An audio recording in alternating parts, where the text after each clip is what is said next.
Guarda, io non so entrare nel merito di tutte le questioni perché non ho letto, non sono l'avvocato di Silvio Berlusconi e non ho letto tutto. Beh, una rapina a mano armata è forte, no? Certamente 700 milioni di euro partendo da 200 milioni di euro che mi pareva fosse la domanda di causa, con tutti gli interessi chiaramente, a me sembra francamente una cifra. Okay. No, anche perché... Travaglio. No, aspetti che...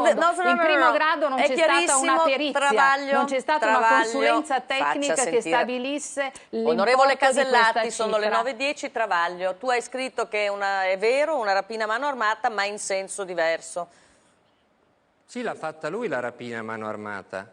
Perché? Ma i fatti del caso Mondadori sono talmente facili da capire che ci si può arrivare tutti. Nel 1991 gli avvocati di Berlusconi, che si chiamano Previti, Pacifico e Acampora, fanno arrivare in Italia da un conto estero della Fininvest, dalla Svizzera, 420 milioni in contanti che vengono portati nelle mani del giudice di appello che ha appena annullato il lodo Mondadori, regalando il principale gruppo editoriale italiano a Berlusconi e togliendolo dalle mani del suo proprietario, e cioè De Benedetti, che aveva vinto il lodo Mondadori. Non è così? Sono stati condannati nell'ordine.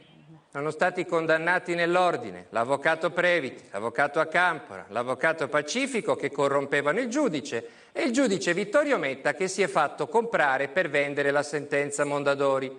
Berlusconi prescritto in appello grazie alle attenuanti generiche. Secondo l'avvocato Casellati è più importante la sentenza di primo grado che quella di appello. L'appello è... Allora finisci, qual è la Travaglio? conclusione? Qual è la conclusione? Faccia finire Travaglio. No, è ma che la l'appello l'ha Cassazione... condannato, perché non dice questo? Travaglio. È che la Cassazione... Adesso abbiamo mentre stabiliva che Previti, Pacifico e Acampora si erano comprati il giudice nell'interesse di Berlusconi, ha anche stabilito che De Benedetti in sede civile aveva diritto a un congruo risarcimento perché gli avevano fregato un'azienda di quelle dimensioni. Con 20 anni di ritardo è arrivata finalmente la sentenza civile in primo grado l'anno scorso e ha condannato la Fininvest a risarcire per lo scippo De Benedetti con 750 milioni. Se avessero condannato me, te, l'avvocato Casellati, in sede civile si paga subito e se in appello ti danno poi ragione, rihai i soldi. Invece no. La Fininvest ha avuto addirittura, a dire quanto i giudici sono comunisti, la sospensione del pagamento, per cui non ha dovuto cacciare un euro. Ma perché non Adesso sta però, no. se in appello gli daranno pure torto, come in primo grado, un po' di soldi li dovrà cacciare. E questo è ciò che preoccupa Berlusconi, il quale ha addirittura invertito l'ordine fra rapinatore e rapinato, quindi dice che il rapinato è lui e il rapinatore è De abbiamo Benedetti. sentito la sua versione, questa di Travaglio, adesso vi faccio vedere il punto. No, mi scusi, allora, che se ne dica, onorevole Casellati, la prego, lei ha parlato prima, poi ha parlato Travaglio, adesso vi vorrei, siete equi, vorrei farle però vedere il punto di Paolo Pagliaro, perché Travaglio sta, per favore.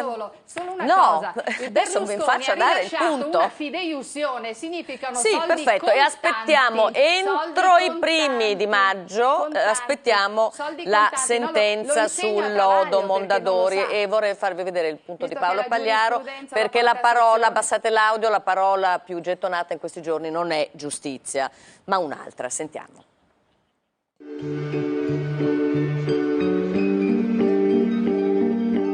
Nonostante le apparenze e l'agenda dei lavori parlamentari, la parola che ricorre di più nelle cronache delle ultime 48 ore non è giustizia ma solitudine. È una parola utilizzata a tutti i livelli della piramide sociale. Il presidente degli industriali, Emma Marcegaglia, ha detto che mai come in questo momento gli imprenditori si sentono soli, di fronte a una competizione che sui mercati mondiali diventa sempre più aspra. Sergio Marchionne ha aggiunto che anche lui nella battaglia per Mirafiori e Pomigliano si è sentito abbandonato. Solitudine è poi la parola che ricorre quando si fotografa l'attuale posizionamento dell'Italia nella politica estera. in conflitto aperto con la Francia, abbandonata dalla Germania, sconfessata dall'Unione Europea, orfana della sponda libica, l'Italia è giunta persino a ipotizzare, per bocca del suo Presidente del Consiglio e di alcuni ministri, il divorzio politico dal resto dell'Europa. Non era mai accaduto prima. Parlano in fondo di solitudine anche le statistiche diffuse oggi, da cui risulta che una famiglia su 4 non è più in grado di garantire il regolare pagamento della rata mensile del mutuo concordato con la banca. Le Caritas diocesane, i centri di ascolto, le parrocchie dicono che l'ondata dei nuovi poveri, un tempo ceto medio, sta rompendo gli argini. A Torino i bisognosi che si sono rivolti alla Caritas sono cresciuti l'anno scorso del 172% e nel primo trimestre di quest'anno di un altro 65%. Ieri, domenica 10 aprile, in alcuni comuni della Campania è iniziata la distribuzione dei pacchi alimentari per le famiglie bisognose, ma non ce n'è per tutte perché quest'anno sono raddoppiate. Sono solitudini diverse quelle degli imprenditori e delle famiglie senza reddito. In comune avrebbero solo un urgente bisogno di governo. Allora, onorevole Casellati, abbiamo pochissimo tempo, abbiamo sentito dalla Marcegaglia alla Caritas alla politica estera, sembra che l'Italia sia davvero in grande difficoltà. Che cosa la preoccupa di più?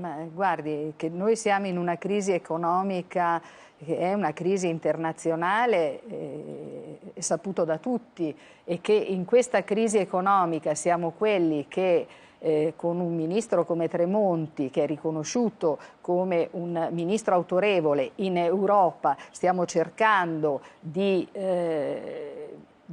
sopravvivere a questo tsunami economico che c'è da tutte le parti, che ci ha investito da tutte le parti, è una realtà. Quindi non parlerei di solitudine soltanto nostra, se è vero come è vero che la Francia diceva prima il punto, ha divorziato dall'Europa, se di fronte a questa crisi del Nord Africa e noi non riusciamo ad avere una politica ma oggi siamo stati isolati, no? Come soggetto in Europa, nel senso che solo l'Italia insieme a Malta ha votato a favore di questi permessi temporanei e quindi gli altri 25 hanno detto che l'Italia ha torto. Lei pensa davvero che rischiamo di uscire dall'Unione Europea, come ha detto anche Maroni? La situazione è davvero preoccupante, perché noi tutti abbiamo creduto in un'Unione Europea come soggetto politico, ma l'Unione Europea non sta diventando un soggetto politico, e di fronte ad un'emergenza